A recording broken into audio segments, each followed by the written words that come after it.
Welcome to Broadcasting Buffalo. I'm your host, Brian Meyer. Tonight, we'll take a look at what many view as the rebirth the city of Buffalo has been experiencing over the past couple decades. Many neighborhoods across the city have seen growth and development. Michael Argenteri has this report.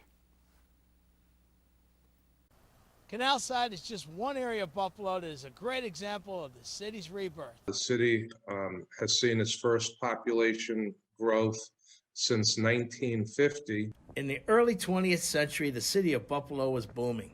Over the course of the next generations, industry was thriving. But in the 50s, the population began to decline. That decline continued until about 2010.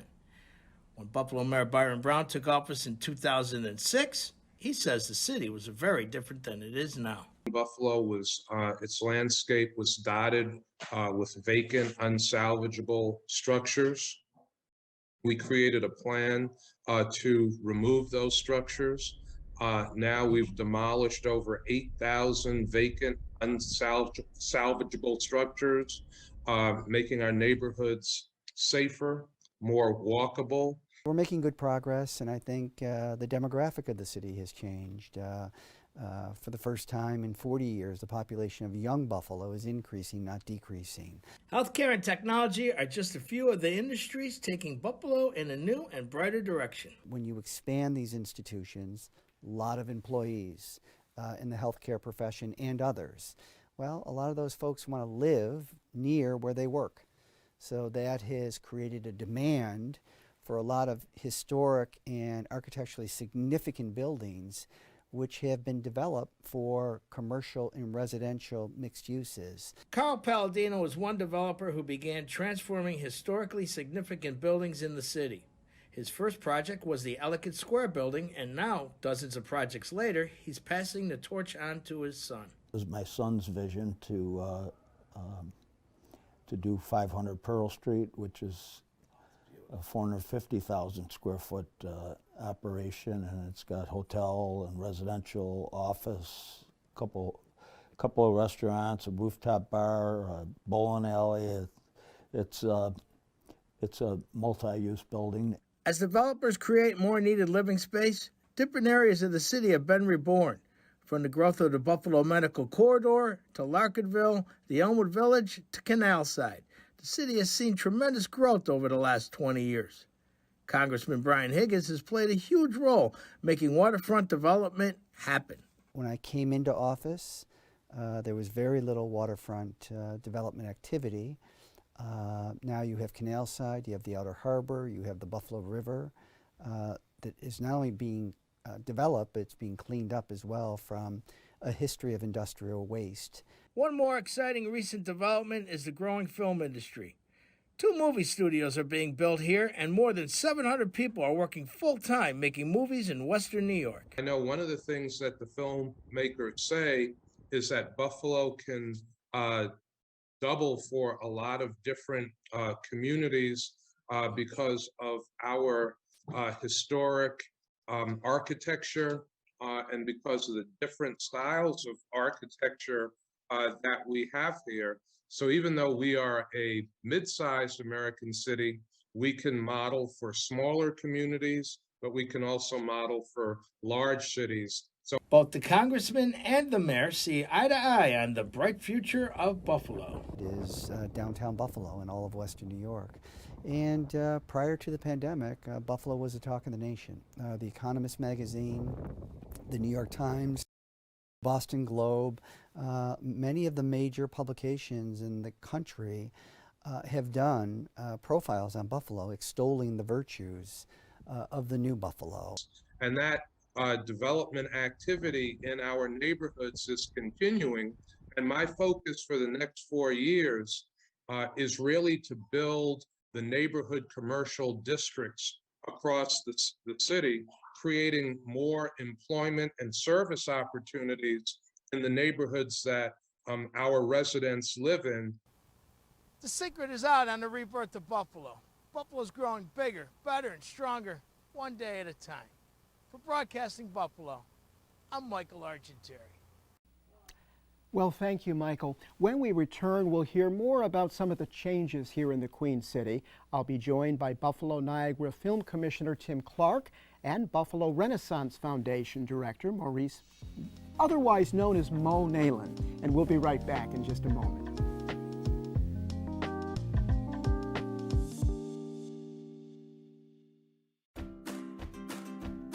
This is a college that inspires. Here you'll be engaged, strive for excellence, and prepare for a career. Visit our amazing Elmwood Village campus and apply today. You'll achieve your edge here. This place is Buffalo State College. No matter the occasion, Premier Gourmet is here for you. Featuring Buffalo's best craft beer selection, grocery store items, coffee, and gifts. Find locally made Buffalo products and everything you need for your home bar. Visit premiergourmet.com. Experience Buffalo and Erie County's unique stories with the new Buffalo History Museum podcast. Connect with Western New York's history as you listen to detailed narratives about heritage, architecture, business, innovation, and significant events and people throughout time. The podcast takes inspiration from the museum's collection and beyond, from experts on staff and featured guests. From the 1918 influenza to F. Scott Fitzgerald, experience the stories that make up our region. The Buffalo History Museum podcast. Listen wherever you get your podcasts. Welcome back to Broadcasting Buffalo. I'm your host, Brian Meyer, and tonight I'm joined by Buffalo Niagara Film Commissioner Tim Clark and by Buffalo Renaissance Foundation Director Mo Nalen. We've got actually a potpourri of different issues we're going to be talking about, tied to what many folks really view as a revival here in Buffalo. And certainly, Tim, the film industry has not only grown, but it's attracted a lot of attention in Western New York and around the world. Yeah, it really has, Brian. It's an incredible journey this has been for me, at least. The past 10 years, like if you came to me 10 years ago and said that Buffalo would be situated in this particular location in the movie industry in 10 years, even I would scratch my head saying it's impossible. But it really, really did take off. And I think so much of it is just the nature of this community and the architectural assets that we have here, which is something that's really something to behold. And we want to talk about the economic impact as well as Sure. sort of the image impact. Yeah. And that sort of fits in some ways when we talk about community excitement, community engagement with the Buffalo Renaissance Foundation. A lot of people may not know what that is. What is it, Mo? Well, Brian, first of all, it's great to be with such a stalwart in the broadcasting community. You and I have Where seen is he? you and I have seen a lot of changes over the years. We have, yes. And it's a treat being with Tim as well because of all the excitement that he's brought to our community. But Buffalo Renaissance Foundation actually celebrated its 40th anniversary last year. It's a 501c3 community not-for-profit foundation that was started by 6 gentlemen back in 1981 with the view that they were young men that wanted to be part of an emerging Buffalo, wanted to raise families here. I don't think any of us had families at the time, but we thought it'd be great to work, play, and raise families in Buffalo, New York, and we wanted to do our bit as young guys in our 20s and to do our bit to help with that reemergence. And we'll talk about some of the accomplishments and some of the goals of the foundation as well. 81, though. Tim, you probably were working in broadcasting at that time. Sure. I know I was. Yep. And boy, back in those days, to talk about Buffalo's revival. I mean, the billboards at the time were last one out, turn off the lights. It was grim, and I recall the foot of Main Street just being such a derelict sort of place, which, juxtapose what's there now, with the Harbor Center and Canal Side and everything else, all the excitement that's there. It's really a complete 180. So, Yeah. So it's really merged. And a lot of the film industry's success seems to hinge on both the past still being here. You mentioned the architecture, but also a lot of the excitement. Tell us a little bit about what is the film industry now? How many people do we talk about? Well, I always go by sort of the economic benefit to the community, and that's how we sort of gauge our sort of success and so forth. We grew from maybe 15 seasoned movie technicians that are out there to over 200. And it's been just an incredible and amazing sort of incubation process, which has been wonderful to see, and I think good for the economy.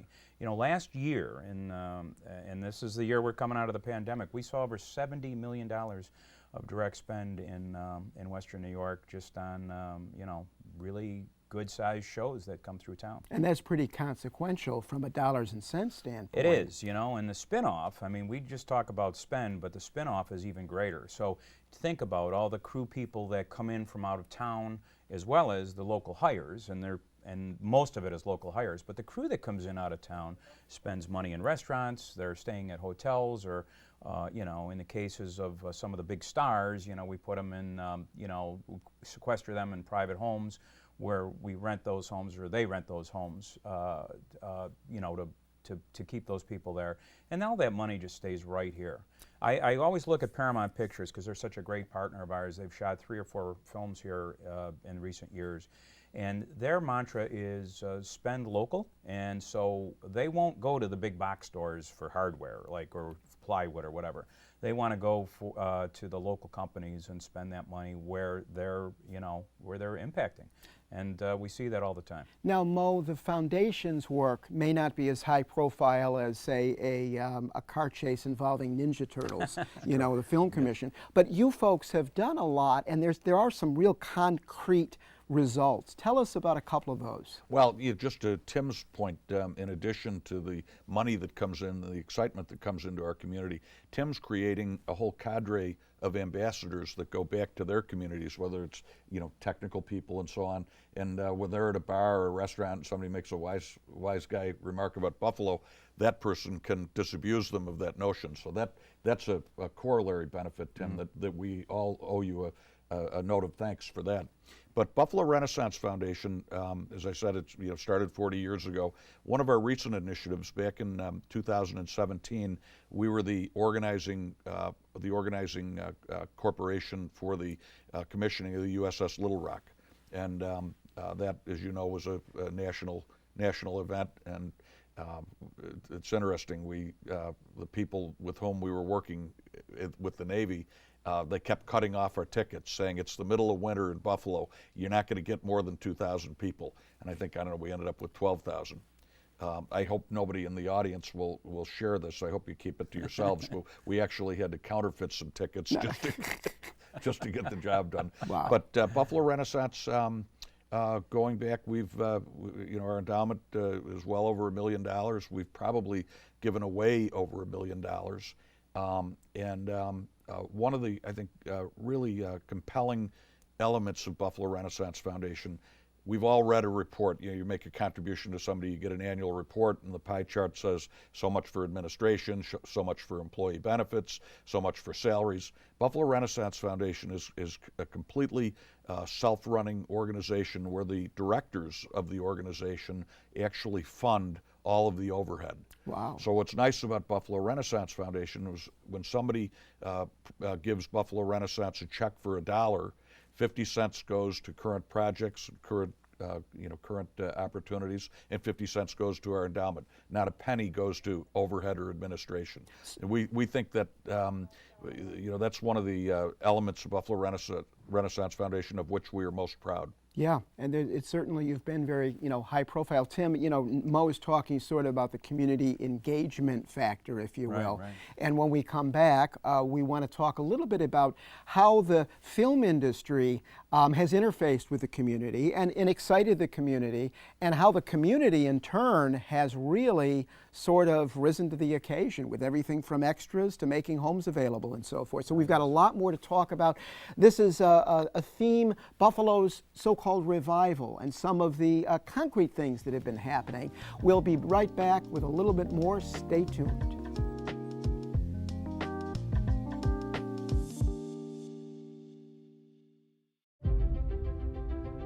Believe, inspire, achieve.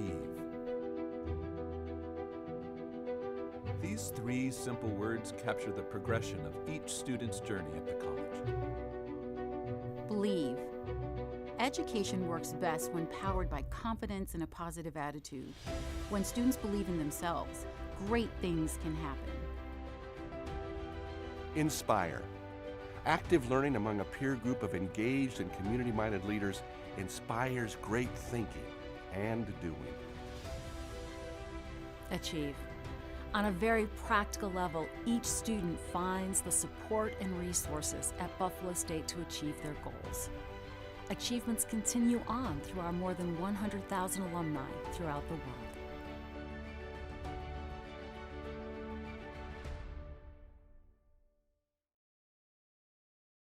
No matter the occasion, the Premier Group is here for you. Take advantage of our easy online ordering and curbside pickup, or shop the finest selection of unique wines, spirits, and gifts at any of our 3 independently owned Western New York locations. Your life has taught you a lot. Now your experience can help change a child's life. Read to Succeed and AARP Experience Corps are looking for local volunteers, 50 and older, to help children in Buffalo City schools learn to read. You'll receive training to help you be a great tutor. You have what it takes to change a young person's life. The experience may even change your own. Volunteer by going to readtosucceedbuffalo.org. Well, welcome back. I'm Brian Meyer. I'm here with Tim Clark and Mo Nalen talking about some real positive things that have happened in Buffalo in recent years. Tim, when we talk about the film industry, whether it's Carney's, Nightmare Alley, to Ninja Turtles, to Marshall, the film industry has really sort of ignited the excitement of Western New Yorkers. Well, it has, and everybody in Western New York rises to the occasion very well. You know, I have to tell you, when we put out a call for extras, for instance, you know, normally in a city this size, you'd maybe get, I don't know, a few dozen people. I mean, here, literally, I just remember the one time we thought we would have 100 people, and it turned out it was like 2,000 showed up at the stadium for a movie called Best Man Holiday. But Mo said it earlier in the show, and he's really nailed it on the head here. You know, Buffalo really suffered an image problem for many, many years, and now we do have these ambassadors that go out. We have return customers. Guillermo del Toro is really one of those. He's been back here since he shot Nightmare Alley, and you know, we've been talking to him and his people about potentially shooting more here. Jonathan Sanger's another one. There's a guy that Academy Award-winning producer who was shot really literally around the world, and came here for a little movie called Marshall with the late Chadwick Boseman and Josh Gad and a few others a few years ago, and since has returned to shoot another movie. So, you know, we see these and constantly. Another guy that I always talk about is Fred Olen Ray, and Fred came here 7 years ago to shoot a little Christmas movie. He just finished a couple of weeks ago his 17th movie here in 7 years. So that tells a lot about not just what these people think about our community, but also about how they're treated in this community. And really, I'm telling you, there's a rhythm in this town. And Mo is part of the excitement, and what his organization has done is helped fuel that. And these people feel it, and they get it, and they will be back over and over again. So it's exciting for sure. And Mo, you've talked about the ambassadors that are all around, and the film industry has helped to kind of fuel that. One of the spin-off benefits is that Western New York is consistently making its way on national lists of places to visit, you know. Yes, it is. Many, many national publications, newspapers and magazines. You have another interesting perch here in Western New York. You've been involved with the Naval Park for many years. Let's talk about tourism. Where's Buffalo now in 2022? Well, the Buffalo Naval Park is an interesting opportunity. We have visitors from all 50 states and over 130 countries that come each year to the Naval Park. It's interesting to note the Naval Park is actually the largest inland park in the country. Wow! And as I say, we bring people in from all over the world. And one of our kind of flagship. No pun intended, but one of our flagship amenities is the USS The Sullivans. And that ship, of course, honors the 5 brothers who were killed in, I believe it was November of 1942 during the Guadalcanal campaign when they were all on the USS Juno. And it's interesting to note the one of the 5 brothers, one brother was married and had a son. That son had 2 children, one of whom is Kelly Sullivan, and Kelly's coming next week, or I guess on the 12th. She's coming up to spend a few days with us in Buffalo, and we're actually having a fundraiser for the USS The Sullivans at Seneca Towers. Our friend Douglas Jamal has been very helpful, as you know, and our friends from West Herr, Brad Hafner and Scott. So there's a lot of excitement as far as that amenity. And when we moved down there in the mid-'70s, it was basically river rats and a bunch of garbage.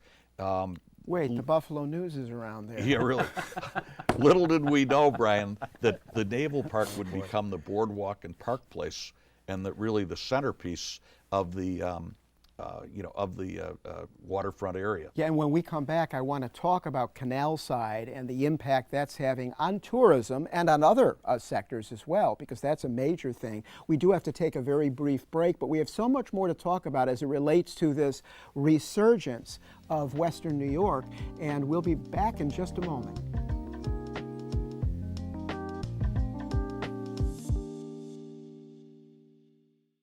Hello, Buffalo. I'm Ed Asner. You may remember me as television's no-nonsense news director Lou Grant. And if you think about it, journalists provide us with our first draft of history. Right here in Buffalo, more than 50 years of TV news coverage is being brought back to life.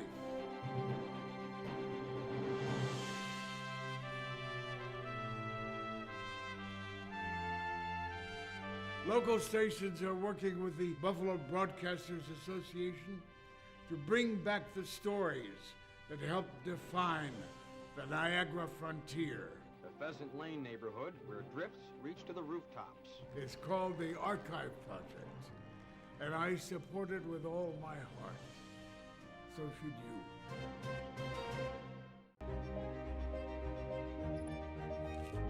No matter who you are, or where you're from, you are welcome here. Tú eres bienvenido. مرحبا, أهلا وسهلا. You are welcome here. You are welcome here.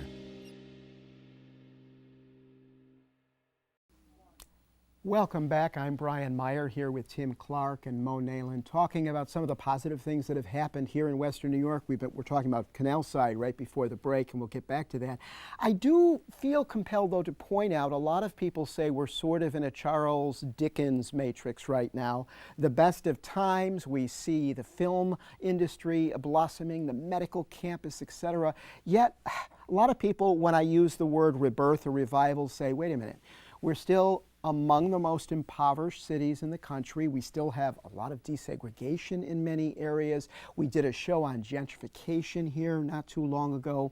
How do we juxtapose the best of times with the worst of times, and where do we go to keep the momentum going? So, Tim, I want to start with you on that. Wow, that's pretty deep, but I have to tell you, I've seen over my lifetime a big, definite shift in attitude here in Western New York, particularly the city of Buffalo. And I just think it is always getting better. And as time goes on, those old wounds heal, and I think that people, get along pretty well. And I have to say that what I do, as far as the film industry, it's a very diverse group of people that we interact with, both from Hollywood and beyond. And also, I really firmly believe that this is new money from outside of the community that comes in, and it does lift the ship, or of the ship, I should say, of Western New York. And it really does, I think it adds to the positive flow, and it probably will help change things. And that's the new money in is a real important factor. What about that, Mo? The warmth of our community, I think, ultimately overcomes hurt feelings or feelings of having been left out, or the people that I interact with on a daily basis of all walks of life are genuinely they're good people. I don't mean to sound like Pollyanna, but they're good people who love our community. And I don't get a lot of arguing back and forth. People are of different political stripes. They may have different methodologies for getting to a goal, but I think we share a common goal. Buffalo has some big city amenities, but I don't think that our goal is to become a big city. I think our goal is to continue to strive to be a great city. And I think we're on that path. And one of those big city amenities is Canal Side. That's Correct. obviously had an impact on the Naval Yes. Park, but all of Western New York. You see that continuing to grow and continuing to be a magnet? Well, sure. I mean, the Buffalo Bills, the Buffalo Sabres, world-class, Albright Knox forget his last name, but the gentleman who just very graciously endowed the expansion of the Albright Knox. These are world-class amenities. And one has to think that will figure positively into the continued growth of film as an industry. Well, for sure, and I think to Mo's point, this is a better city, and and I mentioned earlier in this interview about what brings people here, the assets, the tax credit that is very generous in the state, as well as all the architectural assets. But I really, honest to God, think that something that occurs here that's just it comes from the heart is the friendliness of the people. And I'm telling you, you don't see this in Los Angeles. You don't see it in New York. You don't see it in Atlanta, where they're shooting a lot of things. And ask Douglas Jamal about absolutely. it. He finds this to be an extraordinarily unique community. We have so much more we could talk about. We could do another 2 hours, but we're out of time. And we thank you both for joining us tonight. Thank you. This has been an interesting episode of Broadcasting Buffalo.